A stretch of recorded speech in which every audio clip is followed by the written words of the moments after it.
Hello folks, I'm OdinSpack 33 and welcome back to Mega Man 2. This is part number 4. Last time I beat Bubble Man and Woodman and Wily Stage 1.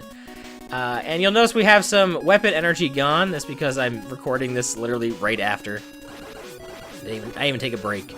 But this is Wily Stage 2, and because I have no lives, I'm just gonna die right here and just get my weapon energy back for items 1 and 3.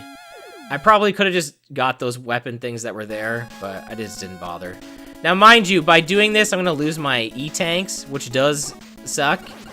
I will say that is unfortunate, but whatever, I lost them, so what? So here's where we have to use item 2. I believe this is the only time we will need item 2 in this. And when we use item 2 here, we want to stay past this ladder and go up here. Because if we go this way, we can avoid using Crash Bomber. And we can actually get a whole bunch of goodies over here. Including a 1-up, an E-tank, and we can refill our item 2 as well. We can also use Crash Bomber to get that stuff in there. We get another E-tank if we wanted to, but as I'm not using weapons, I'm not going to. That'd be cheating. that would literally be cheating. That'd be going against the nature of this. Like I said, we're only using the weapons when we absolutely are required to in this project. So yeah, no one has ever done a Buster playthrough of this because it's impossible. You would have to hack the game to beat this with the Buster only. Maybe that's been done? I don't know. But if you fail, you know, going forward here, because there's a checkpoint starts at the beginning of that drill section. We've hit a checkpoint. The next thing is the boss here. So if you fail on the boss, you can use that kind of drill section to refill your items there. So like I said, the game expects you to use item 1, 2, and 3 when you can. You gotta avoid getting hit by these guys, because they do a lot of damage. Unfortunately, this is all the health we're gonna get going into the boss here, because the only other health is right there, and I can't get that. Like, you know, I don't have to get that, so you know, I gotta, like I said, I gotta avoid using the items or any weapons except when I absolutely am required to. If progress is locked. So this is the, I don't know, robot wall, the block wall. Oh, I didn't want to get hit by that. I believe it's weak to the bubble lead weapon. I think it takes it out in one hit. Like each of the sections, obviously, not like it doesn't just end the fight in one go. But we have to take a few shots with the Mega Buster here.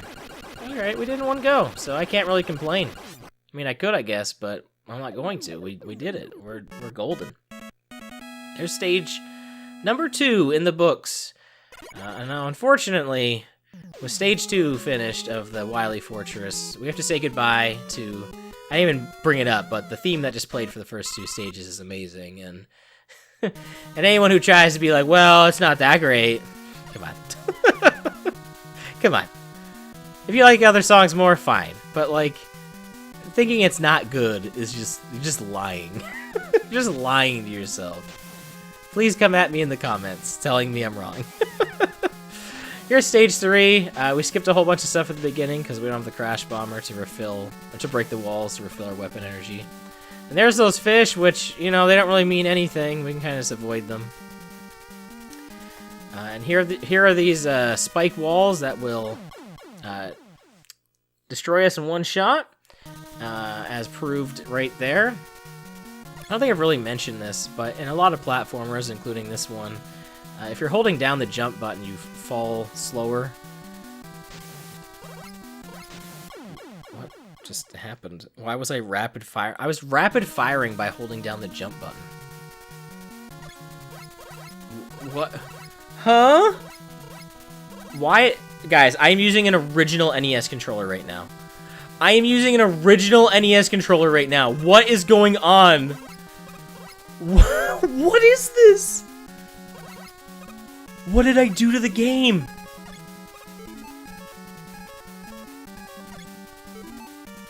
This is a normal controller. I'm gonna try to unplug it and plug it back in, and hopefully the game doesn't turn off.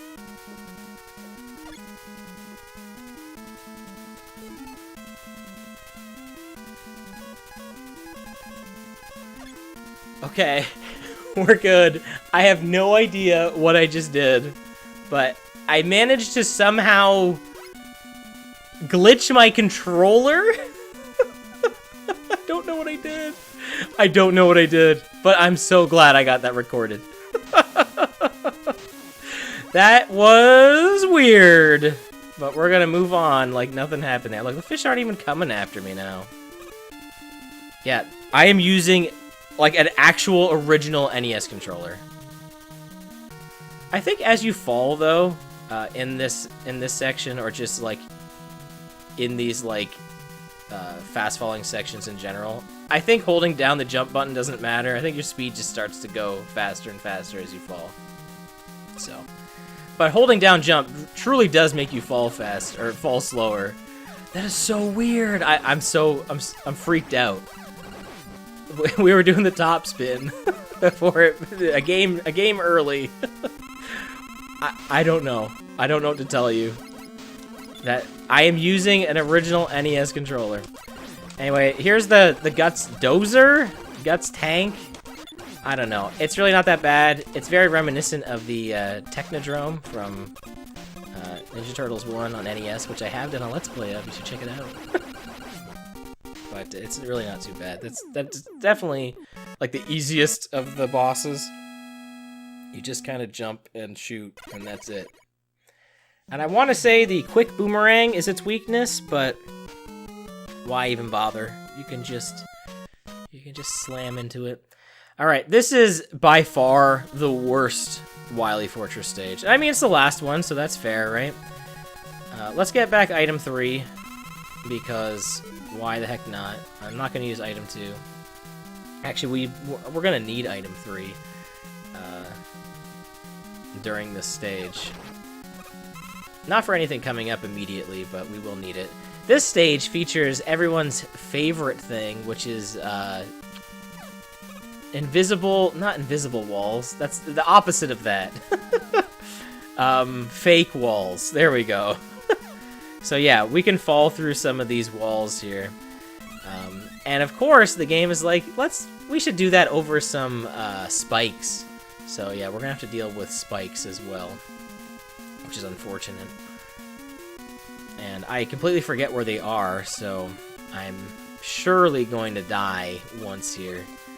Was the last stage the first time I've died during a stage, too? I think it is, right? I think those spikes are the first time I died from something that wasn't a boss. Well, whatever.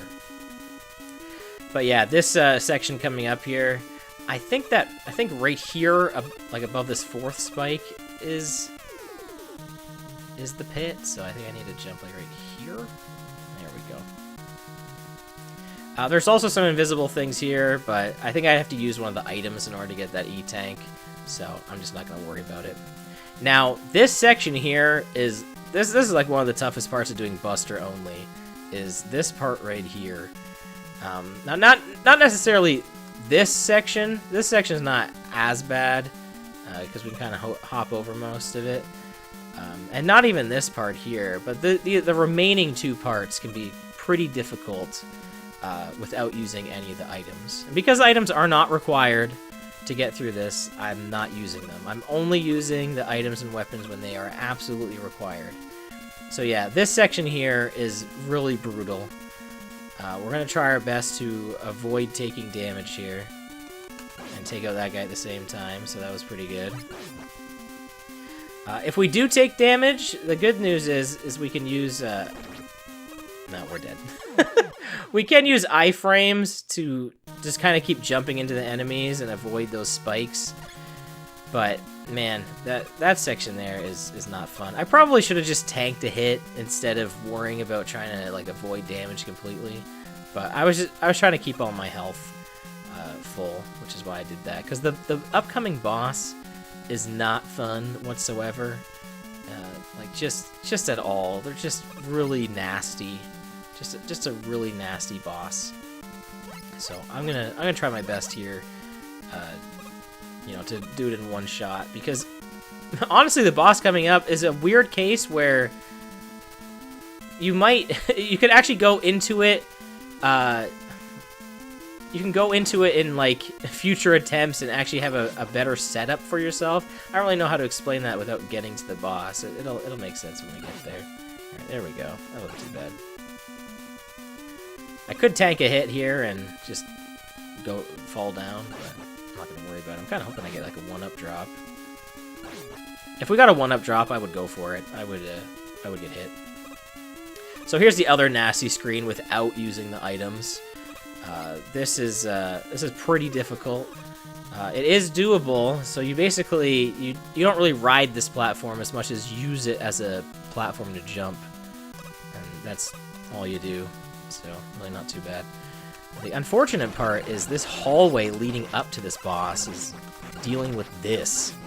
You know what? I'm gonna do that and get my health back. That was worth it. It's not even gonna fight them. Not worth my time. I was gonna say, I think there's another one of these guys. Would you think this one where you could actually, you can't really avoid the other one. Anyway, not gonna worry about it. We're done. We're at the boss. So the reason that this boss can kind of be easier on later attempts is you need the Crash Bomber, and you also need, this is the worst boss in the game. This is, if someone's gonna complain about Mega Man 2 and not liking it, it's this boss. So you need an entire bar's worth of Crash Bomber to beat this boss. They only give you enough for it. And you have to basically destroy some of these walls, but not all of them. But as you destroy these walls, they will stay destroyed for future attempts. Alright, how many, I have an extra life, okay. So now we can start taking these things out. We don't have to destroy any more walls. Yeah, this boss is really bad. And unfortunately, I have to wait till item 1 runs out there. It may have been a better idea to... Come on. I think we got this. Oh my goodness, are you kidding me? Okay. I was like, please die. They can die just by shooting it with the Crash Bomber, but the explosion works too. Oh my goodness, I can't believe we did that one take. All right, that's it for me, guys. Next time on Mega Man 2, the rematches. I'll see you then. Goodbye.